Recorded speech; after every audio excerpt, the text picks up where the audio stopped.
The militant Islamist terrorist group Boko Haram is proving it's still alive, active and vicious, contrary to claims by the Nigerian government. The country's military said it succeeded in pushing back the insurgents and that they are no longer a threat.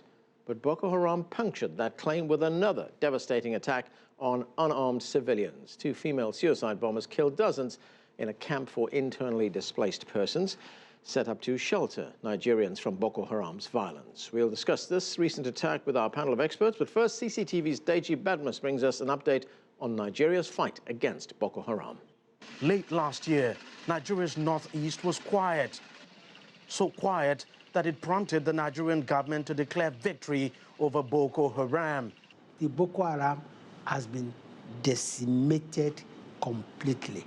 They have not in the type of army that not only inflicted, such damage, but occupied and held territories like they did before.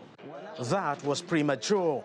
On January 30th, Boko Haram launched another attack, and with much ferocity. Gunmen riding motorcycles raided the community of Daesh in Nigeria's northeast Borno state, the birthplace of Boko Haram. By the time the insurgents left the village, they had killed over 60 villagers and burnt the place to the ground. While the media described the attack as the worst in recent times, the Nigerian government still insisted its military met its December 31st deadline to defeat the sect. Meeting the deadline does not mean the end of suicide bombers or the end of attacks on soft targets. Make that clear, because it's not a regular war. And when an insurgency like Boko Haram is on its way out, they want to inflict as much damage as possible.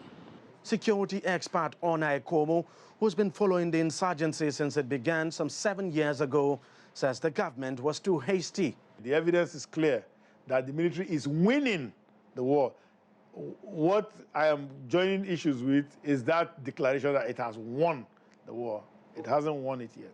Boko Haram remains an existential threat to this country. It remains an existential, a very potent existential threat to this country today. The military now says it is investigating the attacks. It has also set up a special court-martial to deal with cases of indiscipline and human rights abuses by troops. But the attacks have dealt a huge blow to the government's plan to resettle displaced people back in their communities. Thousands have now fled their communities from Maiduguri, the capital, fearing Boko Haram might be planning more attacks. A force of more than 8,500 troops are expected to engage Boko Haram across sub-Saharan Africa, but reportedly lacks funding to commence operations. That could change soon. At the just concluded African Union Summit in Addis Ababa, donors pledged $250 million to help end the insurgency. Deji Badmus, CCTV, Lagos.